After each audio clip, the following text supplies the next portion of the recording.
Seducing a woman was never a game of flowers. It has always been a psychological war, where every gesture, every silence, and every look can decide whether you win or lose. If Machiavelli were alive today, he would not write letters to princes. He would study the female mind like a strategic land, full of secret doors and hidden weaknesses. This dirty experiment shows that real seduction is not about charm, but about the silent power of a man who understands what she tries to hide, even from herself. No one ever knew for sure if Machiavelli really wrote that hidden manuscript. It was found centuries later inside a secret space behind an old bookshelf in Florence. Some say it was just one of many secret psychological experiments he did away from public eyes. Others say it was too dangerous to be shared with normal people. But the truth is, the text existed. In it, Machiavelli studied with sharp detail and cold intention what he called the invisible behavior of desire. He explained that women do not make emotional decisions through logic. They decide through a mix of feelings, emotions, and impressions. And if these things are controlled properly, any man can become someone she cannot ignore. Machiavelli did not talk about romance or sweet charm. He talked about power and influence, how to enter a woman's mind without her noticing and make her believe that every step she takes toward you was her own decision.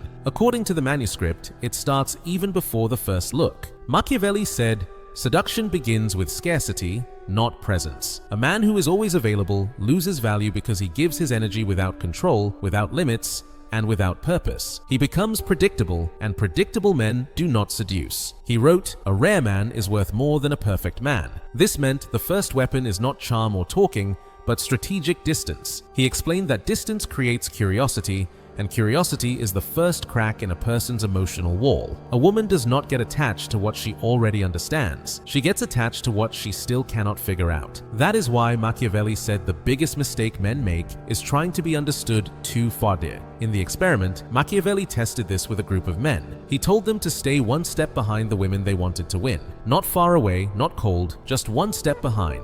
Close enough to be noticed, but rare enough to be wanted. The result was shocking. The women not only started talking about those men more often, but they also began getting closer to them without even realizing they were doing it. It was the beginning of the silent manipulation he wanted to prove. Machiavelli wrote that a woman chases what she feels she might lose, not what she already has. The experiment proved exactly that. Then he went deeper into the second stage, creating emotional contrast. Machiavelli believed a woman only becomes strongly attached to a man when he makes her feel two emotions at the same time, safety and threat. Not physical threat, but psychological threat. The fear of not feeling good enough, the fear of being forgotten, the feeling of standing in front of someone she admires but still cannot control. A man who gives too much safety becomes a friend. A man who gives too much threat becomes an enemy. But a man who mixes both becomes an addiction. In the manuscript, Machiavelli describes how he guided conversations to activate small insecurities in women while also giving immediate comfort. He would make a comment that left the woman slightly confused, and seconds later, he would give a validation that emotionally pulled her back in. It was cruel, but it worked, and he knew it. The third part of the experiment involved controlling the rhythm. Machiavelli said a woman falls in love with the gap, not the act. It is not the message that creates attraction, but the silence before it. It is not the compliment that leaves a mark, but the calculated time before giving it. The women in the experiment reported, without realizing it, that they missed something, even when the men had promised nothing. That missing feeling was the emotional opening needed for the next phase, selective mirroring. Selective mirroring meant showing signs of similarity only in moments when the woman was emotionally vulnerable. It was not about agreeing all the time or copying gestures, it was about mirroring only what strengthened the connection. When the woman showed weakness, the man understood her. When she showed strength, the man challenged her. When she talked about dreams, he revealed even bigger ambitions. And when she spoke about fear, he showed courage. In this way, an illusion of perfect match was created. That addictive feeling that he is exactly what is missing in me. The final stage of this first part of the manuscript talked about a detail that was simple but deadly: the look. For Machiavelli, eye contact was not a window to the soul. It was a weapon of war. He trained himself to hold eye contact only until the woman started feeling she needed to look away. And once she looked away, it was already too late, because the brain records looking away as involuntary submission. Machiavelli wrote coldly, "A woman who looks away first will later try to regain control, and it is in that attempt that emotional involvement begins." It was only the beginning of the experiment. The rest of the manuscript went deep into even darker strategies, where seduction and manipulation mixed so subtly that even today many believe it should never have been made public. The manuscript revealed that after mastering the art of curiosity, emotional ups and downs, and eye contact, the experiment reached its most dangerous stage, psychological infiltration. Machiavelli defined it as the ability to enter a woman's thoughts without asking permission, in such a smooth way that she would believe she was the first one to imagine you. He said a woman only truly gives herself when she feels the idea of you was born inside her, never when she thinks she was pushed into it. Just as a wise leader does not force his authority, but makes people want to follow him, the Machiavellian seducer does not force admiration, he plants it. To do this, Machiavelli taught the use of 3 subtle triggers: the rare gesture, the seed phrase, and ghost presence. The rare gesture was a small, unexpected behavior that left a deep emotional mark. It could not be something exaggerated or predictable, but a detail that activated in her mind the feeling of uniqueness. In the experiment, the men trained by Machiavelli did simple things, such as adjusting a strand of the woman's hair behind her ear while saying something completely unexpected, and then never repeating that gesture again. The impact was devastating. Without realizing it, the women started waiting for a repetition that never came. In the absence of it, the gesture grew inside them. Machiavelli wrote, "The rare gesture creates memory, memory creates longing, and longing creates desire." The second tool was the seed phrase. Machiavelli believed that certain words, when spoken with perfect timing, grow in a woman's mind as if they were inner voices. They were not obvious compliments, and they were not romantic lines. They were observations that touched her ego in an ambiguous way.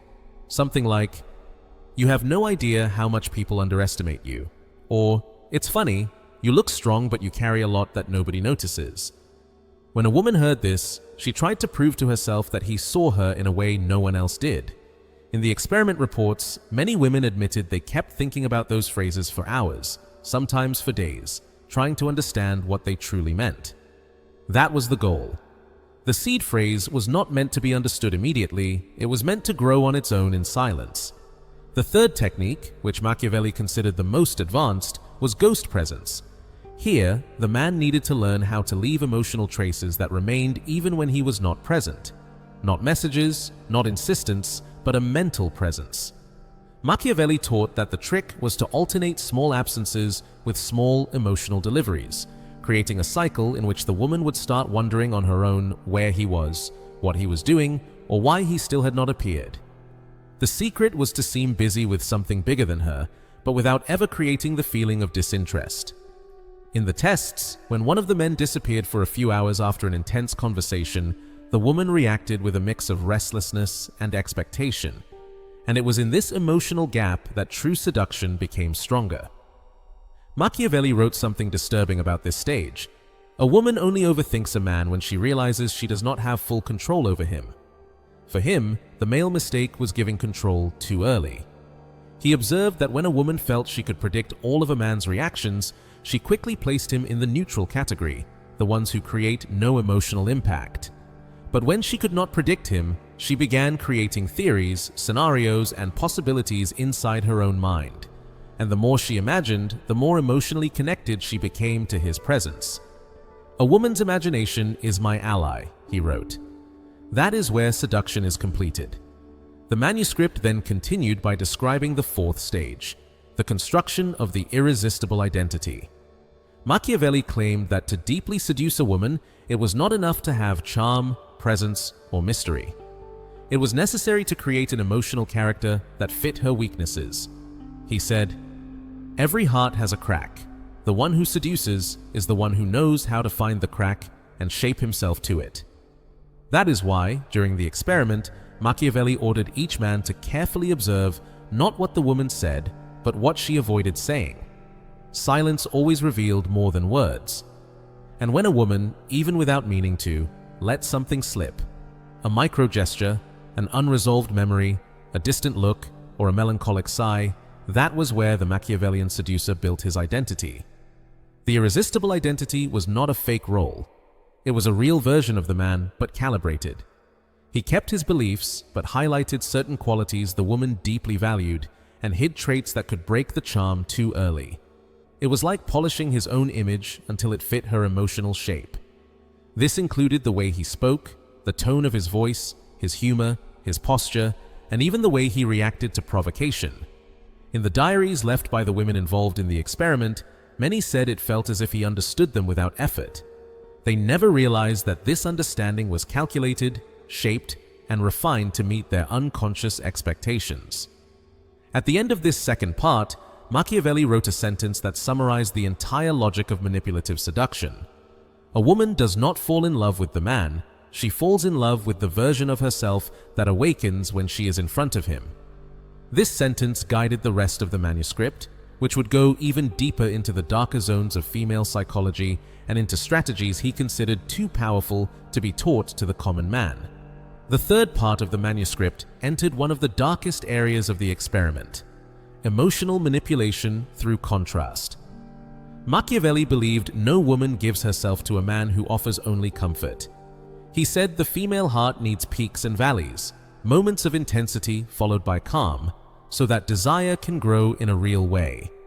Attraction, he wrote, is not born from stability, it is born from oscillation. And it was exactly this oscillation that he began to test in an almost mathematical way during the experiment. For this, he created a method he called the irregular flow of attention. It was not disappearing completely, and it was not being present all the time. It was a precise dance between presence and absence, intensity and calculated indifference. Machiavelli noted that a woman must feel a man has his own world, a world she wants to enter, but one he only allows her to access partially. When a man becomes fully available, he loses emotional weight. When he becomes fully distant, he loses relevance. True seduction is in the middle, at the point where the woman feels she must make some effort to access the best part of him. In the experiment, the men were instructed to create small moments of frustration, not fights, not disrespect, but small discomforts that made the woman realize she did not have full control of the situation.